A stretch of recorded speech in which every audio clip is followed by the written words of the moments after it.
suis Fatou Touré, je suis réalisatrice, je suis artiste, je suis mère de famille et voilà. J'ai commencé par un documentaire de 5 minutes, mais c'était lors du festival de Moussa Touré en 2011 je pense.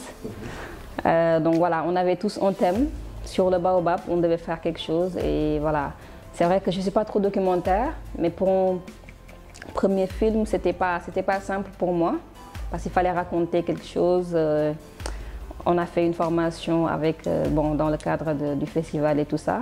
Donc c'est vrai que c'était une bonne expérience pour moi. Commencer par le documentaire pour moi c'est quand même important parce que ça permet de creuser sur des choses, d'aller chercher.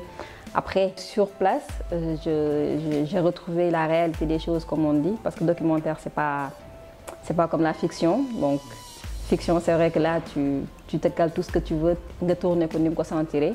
Mais dans le documentaire, ça m'a permis de rencontrer la réalité, en fait, de me dire que c'est ça que je veux, mais c'est pas ça, en fait. Les choses bougent, peut-être, mais du côté beaucoup plus audiovisuel que cinéma. Parce qu'on voit, c'est l'effervescence peut-être des tournages de séries, que tout le monde veut être acteur et tout ça. Ça, c'est le domaine audiovisuel. Je trouve que c'est bien, ça fait déjà permettre à beaucoup de jeunes de se trouver, d'avoir du travail et tout ça. Je ne parle pas pour critiquer ni rien du tout, mais je veux juste dire aux jeunes que c'est bien d'essayer de faire des choses à Kyoyep, mais à un moment, il faut que on se revoit, on peut peut-être revoir ce qu'on fait, côté technique, côté même d'après, même ce qu'on raconte en fait. Parce que pour moi, pour raconter une histoire, il faut raconter quand même des normes de trucs, quoi. Il faut bien raconter en tout cas les choses. Il faut que techniquement aussi que nous jeunes, qu'on aille vers la formation, qu'on essaie de perfectionner en tout cas li nga xam ne moom la ñuy nekk di def. Xam nga jàng moom kenn mënu ko imposer kenn. Comme tu dis, ñëpp mën nañ xëy nga jël sa caméra, mu jël sama écriture, j'écris des choses, ñu dem ñu tourner ko. C'est vrai, le Sénégalais lambda peut consommer ça et tout, mais après si on veut internationaliser li ñuy def, c'est-à-dire si on veut être regardé partout dans le monde, comme par exemple Nollywood, ils se sont imposés. Au niveau international, pourquoi pas nous au Sénégal. Moi je me mets dans le lot, il faut que nous tout le temps qu'on essaie de chercher plus en fait, que mon formation, que mon être sur les plateaux, pourquoi pas être... En fait parce que ce qu'on remarque c'est que quoi, il y a un jeune qui se lève, qui cadre ben ñaar ñett, il se dit je suis cadreur, je suis chef-op, voilà, bref. Un acteur c'est pareil pour les acteurs, tu fais un truc, deux trucs. Après pour être réalisateur c'est pire parce que tout le monde se dit réalisateur.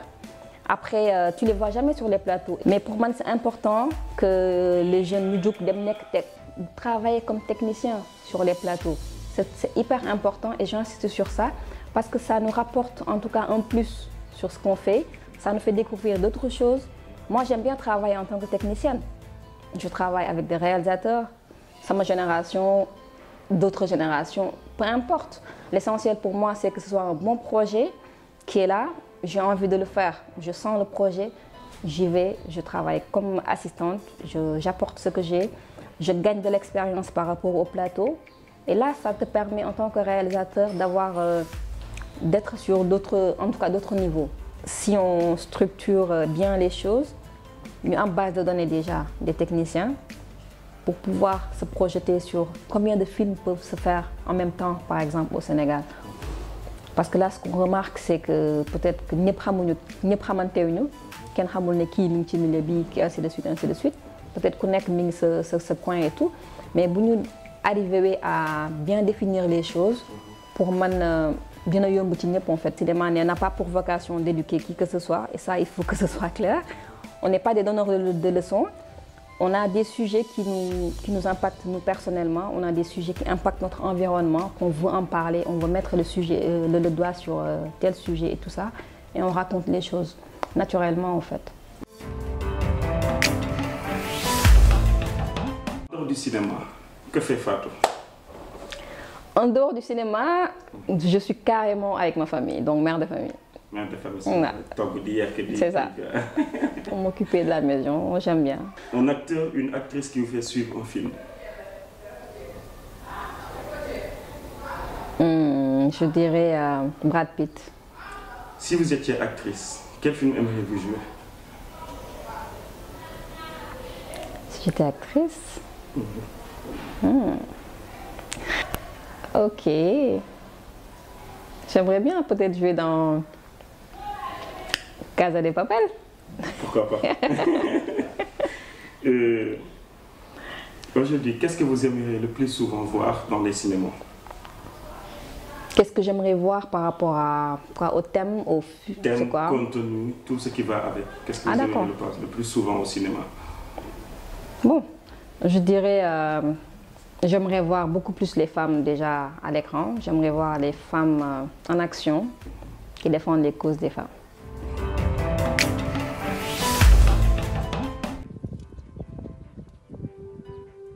Ok. Ça tourne toujours, hein? Ça tourne toujours? Ouais. 15 sur 3, troisième.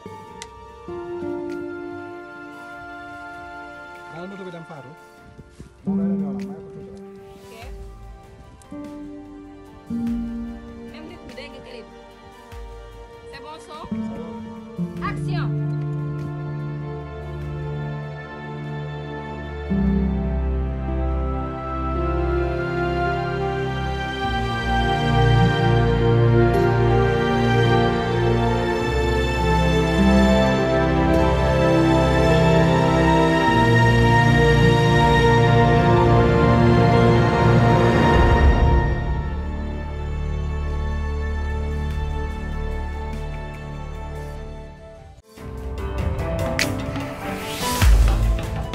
En tout cas, ce qui m'a fait aimer le cinéma, c'est Guelwaar de Ousmane Sembène.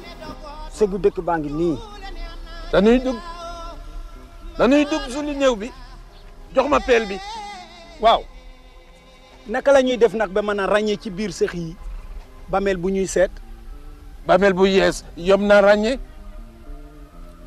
naka la ñuy xàmmee fii bameel bu am ñeenti fan ak jant beeg poussière bi. Alfred, desal fii te xaar ñu ba ñu dellu si. Dans sa manière de traiter les sujets, il y a toujours ces dualités entre deux religions, entre deux générations. Il va au fond des choses en fait. Il dit ça, il nous transmet ses pensées, mais de manière vraiment fluide et tout. Moi, c'est un film en tout cas que moi j'adore. Si je pouvais, j'allais regarder ça tous les jours. J'adore Guelwaar. Un amour d'enfant de Ben Diogay Bey. Feuille de glace parce que soo si bindee sa turu gel su fekkee gel boobu tam daf la nopp si diggante 2 jours wala 3 jours si côté bi day am sax ay feuilles yu bari. Omar. Parce que pour moi, rien ne vaut l'innocence de l'amour qui vient de l'enfant en fait. C'est tellement naturel et tellement beau. On a peut-être tous vécu ça. Mais j'ai aimé la manière dont tu as traité le sujet. Ça n'a heurté personne. C'est des enfants qui s'aiment, peut-être depuis le bas âge. Yacine yow guddee nga de foo nekkoon. maa ngi woon sama kër xarit gi Omar. Yacine xam nga ni lii du dëgg xale bu jigéen bu baax du dox ci wax mbedd mi ba heure bi. mbaa tardé wu ma lu bëri. xaw ma de mënoon nga teel a ñëw.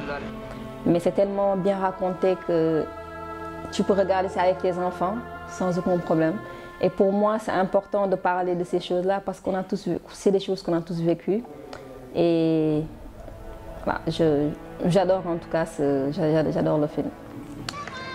waa Omar lan la. dara.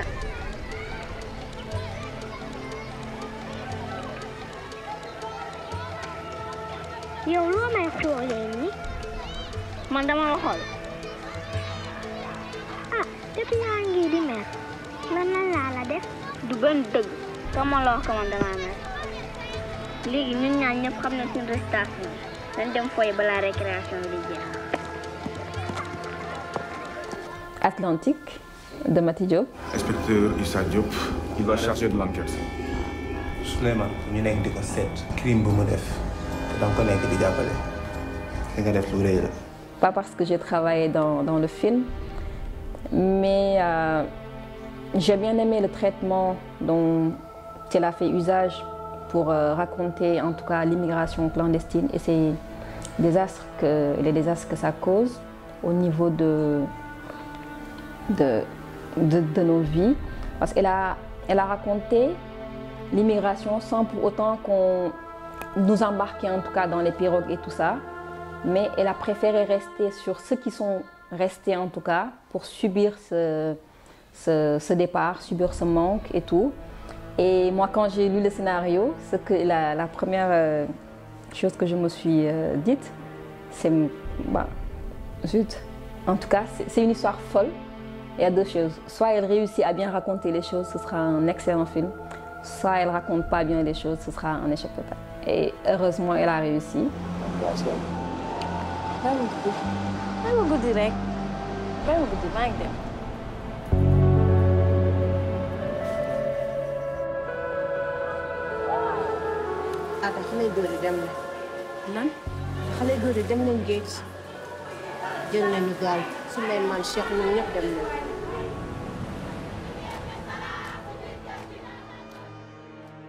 Le film Parasite du réalisateur coréen, je pense qu'il s'appelle Bong Joon-ho, je pense.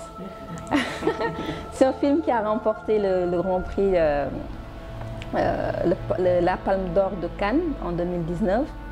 Mais c'est un film pour moi c'est un chef-d'œuvre pour moi. Parce que quand tu regardes le film au début, c'est une histoire tellement simple en fait qu'il raconte. Des intrus qui viennent dans une maison, qui envahissent l'espace, qui envahissent tout. Et à la fin, on découvre, il nous raconte un film tellement fort en émotion et intense d'une famille pauvre qui rêve naturellement d'avoir la belle vie et tout, et qui pose tous les actes en tout cas possibles pour arriver à leur fin. C'est un film qui mérite d'être vu, je pense. 너 이 좋은 실력으로 왜 미대는 맨날 떨어지냐? 아, 죽을래. 서울대학교 문서 위조학과 뭐 이런 거 없나? 이 기정이에 수석이 박하겠다.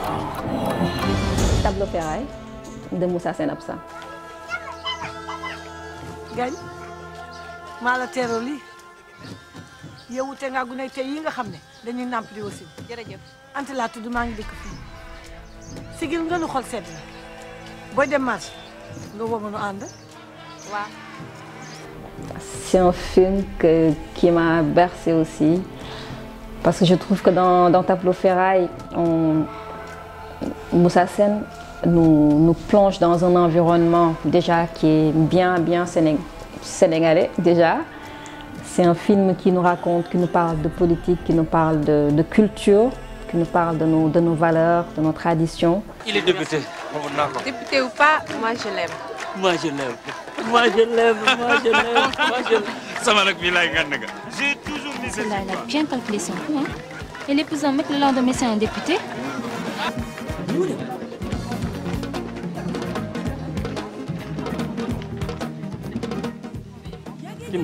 Alors les hommes, on prend de grandes décisions. Les conseils peut-être que je donnerais aux jeunes, je me mets dans le lot. Pour moi, c'est toujours continuer à apprendre en fait, à aller au-delà des choses. En tout cas, pour moi, c'est important. J'insiste tout le temps sur ça. Moi, je me le cinéma, en fait, tout le temps, éternel recommencement. Là. Chaque projet a un donc, chaque projet, il y a un donc voilà, nous continuons. En tout cas, si vous avez le cinéma, c'est métier. En plus de l'amour, parce que sans amour, on ne peut pas faire du cinéma. En plus de l'amour, peut-être c'est lié. Pour moi, je dirais juste qu'il faut tout le temps aller chercher outil xam-xam, yok une expérience. Et avec ça, je pense que tout ira bien. En tant que femme, déjà, évoluer en tout cas dans le milieu du cinéma, c'est pas chose simple, c'est pas une chose aisée du tout. Lier les deux, en tout cas, ça demande beaucoup de sacrifices déjà, parce que déjà être mère de famille, c'est s'occuper à plein temps. Donc pour pouvoir quand même être dans le milieu, je pense qu'il faut c'est pas simple et je rencontre, comme toutes les femmes, je suppose, des problèmes peut-être à lier les deux. Mais si on a un mari qui est là, peut-être qui comprend, ça aide beaucoup, parce que sinon c'est compliqué. En tout cas, dans notre société à nous, c'est pas évident du tout de relier les deux. C'est fort possible hein, de trouver sa place en tant que femme dans le milieu. C'est difficile, mais c'est possible. Donc li ma leen di wax rek peut-être mooy gëm suñu bopp comme ñëpp gëm sa bopp kese la ak liggéey en fait, parce que pour man se battre pour sa place muy góor muy jigéen c'est pareil. Il faut juste que nit ki li ngay def nga gëm ko nga mën ko et puis le reste ça vient naturellement en fait. Pour moi c'est juste ça, donc il n'y a pas de différence de femme ak homme ci milieu bi. Projet Fatou Touré, je suis peut-être là je suis sur des projets comme technicienne et tout, mais là je prépare mon second court-métrage qui va parler sur la paternité. Donc voilà, je compte tourner peut-être début 2021, Inch'Allah. Je vous remercie déjà d'avoir pensé à moi. Donc voilà, je leen encourage bu baax ci li ngeen di def et voilà. Remercier peut-être ñi may seetaan, remercier sama famille, remercier waa Rufisque, sama ville et Sénégal yëpp.